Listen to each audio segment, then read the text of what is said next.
China, lubos nang nababahala sa Golden Dome project ni Donald Trump, kung saan ay iniudyukan nito ang Estados Unidos na huwag na umano nitong ituloy ang nasabing proyekto. Pero bakit nga ba takot na takot ang China sa proyektong ito? Ano nga ba ang Golden Dome? At bakit naisip ni Donald Trump ang proyektong ito? Tiyak ay magugulat ka sa malalaman mo dahil tila pinaghahandaan na ni Trump ang posibleng pinakamalaking digmaan sa kasaysayan ng mundo laban sa China at mga kaalyado nito. Ang Golden Dome ay hindi lamang basta isang traditional na air defense system tulad ng Iron Dome, dahil ang Golden Dome ay isang proposed space-based missile defense system o isang uri ng missile defense system na nakabase sa kalawakan, kung saan ang layunin nito ay magbigay ng global missile defense laban sa mga missile threats tulad ng ballistic missiles at hypersonic missiles. At bagamat nagtataglay na ang US ng napakarami at mga pinaka-advanced na air defense system na nakadeploy sa napakaraming bansa sa buong mundo, ay maaaring naiisip ni Trump na maaari pa rin itong ma-overwhelmed ng sabay-sabay na pag-atake mula sa mga kalaban nito, dahil ang mga pinaka-advanced na air defense system sa mundo ay may limitadong distansya lamang para ma-intercept ang mga missiles o aircraft ng mga kalaban nito. Gaya halimbawa ng S-400 ng Russia na may maximum range lamang na 400 kilometers at ang Aegis Ballistic Missile Defense System ng US na may maximum range naman na 1,000 kilometers. At dahil sa bilis ng mga missiles ay ilang minuto lamang ang kakailanganin ng mga ito bago tumama sa kanilang mga target. Kaya't kung sabay-sabay aatake ang mga kalaban ay hindi maiiwasan na maaaring may makalulusot pa rin sa pag-atake ng mga kalaban. Kaya naman sa pamamagitan ng Golden Dome project ni Donald Trump na inaasahang matatapos sa loob ng 3 taon, ay mas maaga nitong mai-intercept ang anumang uri ng missiles na lilipad sa himpapawid patungo sa mga target nito bago pa ito madetect ng mga air at sea-based missile defense system ng mga Amerikano. Kaya't ang Golden Dome project na ito ni Trump ay tiyak na magbibigay ng higit na seguridad para sa Estados Unidos. Gaano man kadaming missiles ang pakawalan ng mga kalaban nito, kaya naman takot na takot dito ang mga Chino. Kung matatapos kasi ng US ang proyektong ito bago pa ang 3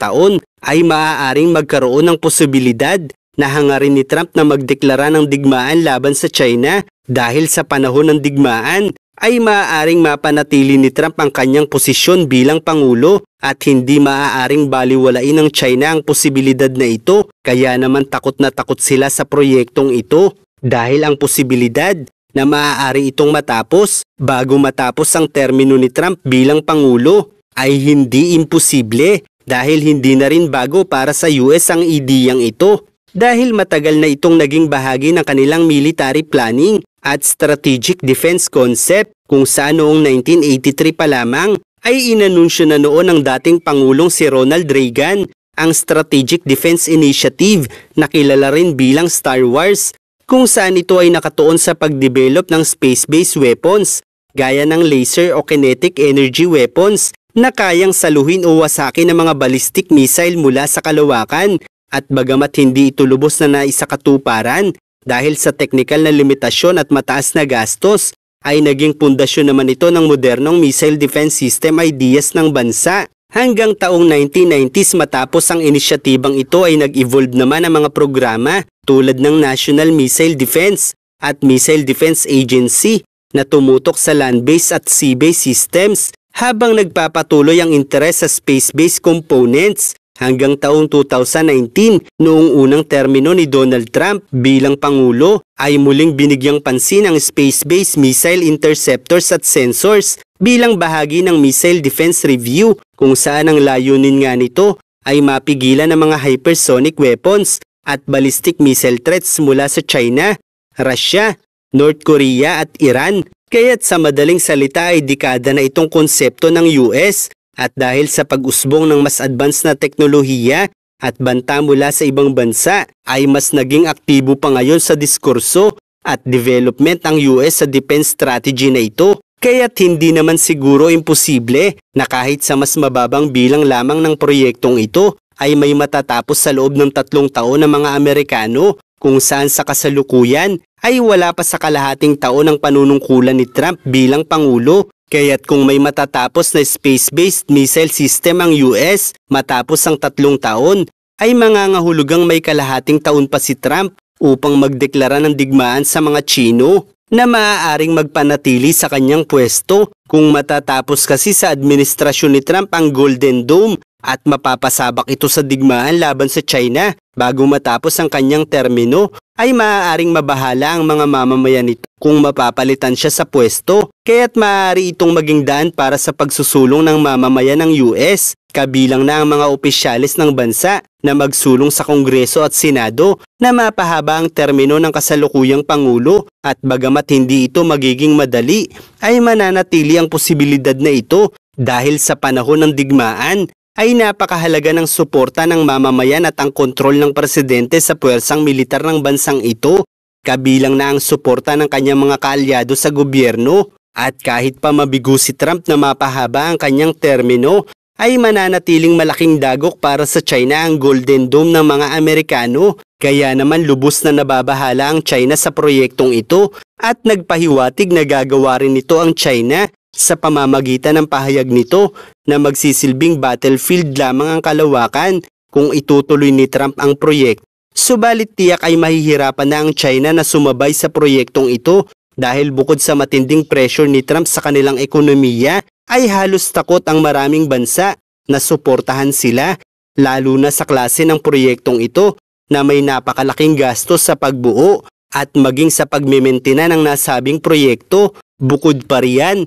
ay wala pang naging pag-aaral o aktibidad ang China sa kasaysayan para lumikha ng isang defense system mula sa kalawakan na kayang mag-intercept ng mga missiles. Kaya't kung susubukan nilang sumabay sa US sa larangang ito, ay maaaring nakatutok na ang gawa ng US sa lahat ng missile defense system ng China bago pa matapos ang gagawin nilang panggagaya. Kaya't kung magtatagumpay ang US sa proyektong ito, kahit pa magbanta lang ang US sa China, ay maaaring sumunod na agad ito sa kanila. Halimbawa kung sasabihin ng US na tigilan na nila ang pambubuli sa Taiwan at Pilipinas, ay maaari talagang susunod sila dahil kung may mga missiles ang US sa kalawakan, ay maaari nitong sabay-sabay na pasabugin ang lahat ng lokasyon ng sandatahan ng China. At kahit mauna pa ang China sa paglulunsad ng mga nuclear weapons nila, ay posibleng hindi pa ito nakalalayo sa kanilang bansa, ay mapasabog na ito ng Amerika dahil mas madaling makikita mula sa kalawakan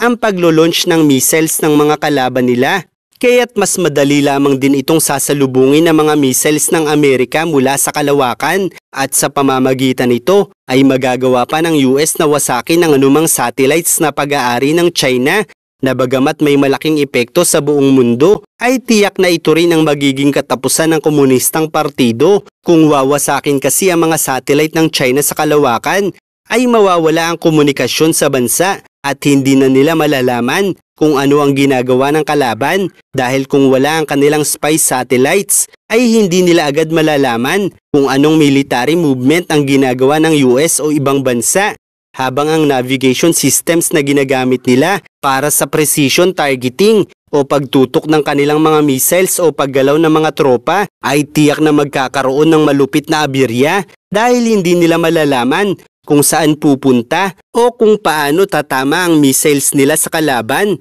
Kaya't maaari silang atakihin ng US at allies kahit saang bahagi ng China mula sa malayong distansya. Kaya't sa paraang ito ay magsisilbi na lamang bulag na target ang China laban sa Amerika.